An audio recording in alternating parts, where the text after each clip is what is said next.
Ini Bu, ini ada tugas saya di program CBP yaitu tentang eh, saya ini meminta pandangan Ibu tentang satu kasus. Setelah itu nanti kita diskusikan. Ibu ada waktunya sebentar. Ya. Jadi saya ingin melihat pandangan Ibu tentang kasus ini. Oh, berarti saya dikasih kasusnya ya, dibaca terlebih dahulu ya. Satu kasus saja. Ibu ada waktu kira-kira Ada. untuk 10 menit ke depan? Boleh, ada waktu. Boleh dibaca dulu. Oh iya.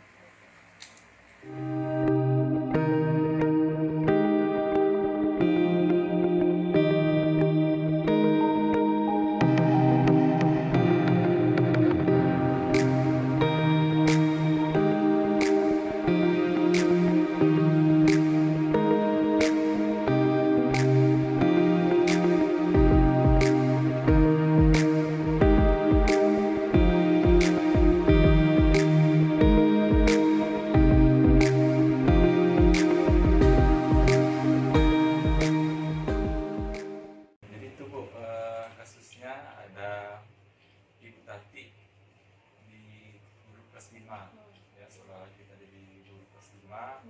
Nah, persis di samping kelas Ibu Ya.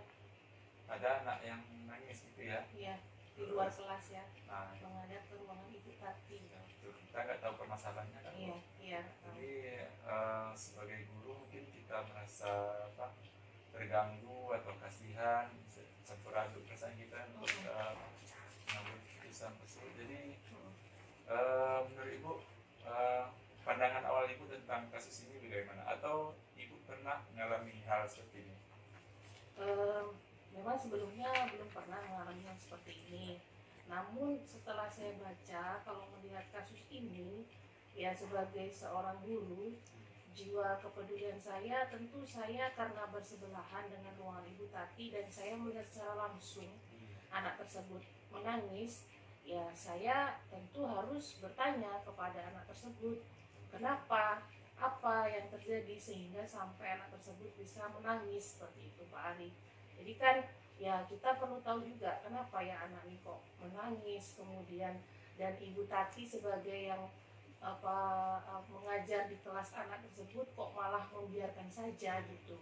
Jadi ya kita harus ada rasa empati juga lah kepada anak tersebut, kan kasihan sekali dia sampai menangis berlutut di luar itu tadi itu. Seperti itu Pak Ari. Itu ya. Kemudian menurut Ibu, ketika Ibu melihat anak tersebut menangis, apakah Ibu akan masuk ke dalam ruangan Bu Tati menanyakan persoalannya atau ke anak itu dulu? Saya rasa saya harus bertanya dulu kepada anak tersebut ya. Ke anak dulu. Iya, ke anak tersebut, karena ya pengen dengarlah apa yang membuat anak itu menangis, biar dia mau bercerita kepada saya seperti apa. Dan nanti setelah saya mendengar apa yang terjadi pada anak tersebut, mungkin bisa saya konfirmasi kepada Ibu Tatinya. Saya bertanya ya tadi kan, nanti baru bisa mengambil keputusan sebenarnya apa yang terjadi di situ gitu. Menurut saya seperti itu. Nah, ketika Ibu menanyakan kepada anaknya, apakah di tempat Ibu tanya atau Ibu bawa ke orang lain? Tidak. Yang pastinya mungkin tidak di depan Ibu Tati langsung ya. Nanti Bisa ya. tersinggung karena Ibu Tati sendiri sebenarnya tahu kok anak itu menangis, tapi malah dia tidak menghiraukannya gitu. Dalam pikiran saya, apakah anak ini membuat suatu kenakalan secara sampai fatal kali sehingga kok Bu Tati ini tidak mau menghiraukan lagi gitu Pak Ari. Jadi biarlah saya bawa ke kelas saya atau di luar kelas di depan ruangan saya yang tidak nampak Bu Tati gitu. Nah, setelah Ibu anaknya Ibu panggil, tindakan Ibu selanjutnya apa? Apakah membawa anak tersebut ke kelas Ibu atau membawa anak itu ke dalam kelas Ibu Tati? Saya akan membawanya pastinya tidak di dalam ruangan kelas saya ya. Bisa saya tanya di depan kelas saya. Kemudian setelah saya tahu ceritanya apa yang terjadi, baru saya bisa memberanikan diri untuk bertanya kepada Bu Tati langsung gitu. Apakah benar cerita dari si anak tersebut gitu. Ya. Jadi ibu setelah ibu tanyakan ke anaknya, Ya. kemudian ibu bicara dengan Bu Tati. Iya. Ya. Iya. Oke. Jadi menurut ibu apakah keputusan Bu Tati akan berubah setelah ibu tanya kepada anaknya terus dibawa ke Bu Tati? Bagaimana cara ibu mendekati agar tidak ada istilah ikut campur dalam kelasnya? Oh gitu.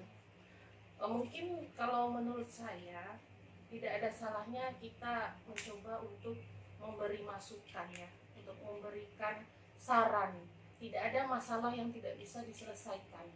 Nah, jadi sebaiknya yaitu tadi sama-sama duduk kita sebagai rekan sejawat ya. Nah, jadi sesama rekan sejawat itu apakah memang tidak bisa diselesaikan lagi sampai harus seperti itu. Jadi menurut saya mungkin saya memang harus memberikan saran ataupun masukan kepada Bu Tati sehingga masih bisa memberikan kesempatan kepada anak itu untuk mendapatkan hadiah dalam belajar gitu.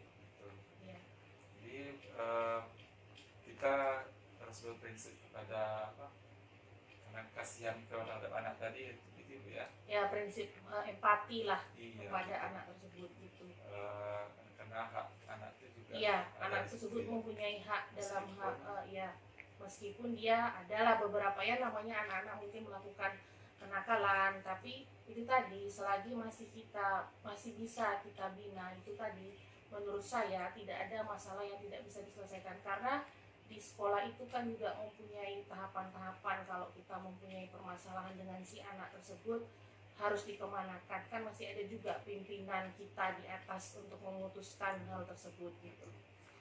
Nah, jadi dari keputusan yang gue ambil berarti bertanya kepada anak, kemudian konfirmasi ke Bu Tati, ya. Kemudian dengan nada yang baik ya, ya. Agar memberikan saran dan masukan gitu. Saya juga sependapat dengan dalam hal ini karena memang betul segala sesuatu itu ada jalannya kalau kita bicarakan dengan baik. Iya. Dengan kepala dingin kita menyelesaikannya. Kira-kira ada alternatif lain tidak Bu pilihan untuk keputusan ibu yang tadi? Ada ibu yang terpikir tentang langkah lain yang mungkin ibu ambil selain dari memanggil anak atau ibu tadi? Oh, kalau menurut saya atau ibu biarkan saja itu kan hak urusan kelas dia bukan kelas kita. Tidak mempedulikan saja. Tidak, bagi saya tetap karena sebagai seorang guru ada rasa tanggung jawab juga gitu, karena semua siswa itu merupakan tanggung jawab kita sebagai guru. Jadi bukan si A ini hanya siswanya si Bu Tati, si B ini hanya siswanya saya gitu, tidak seperti terus si C bukan juga siswanya si Pak Ari gitu. Jadi semua siswa yang ada di sekolah tersebut merupakan tanggung jawab guru.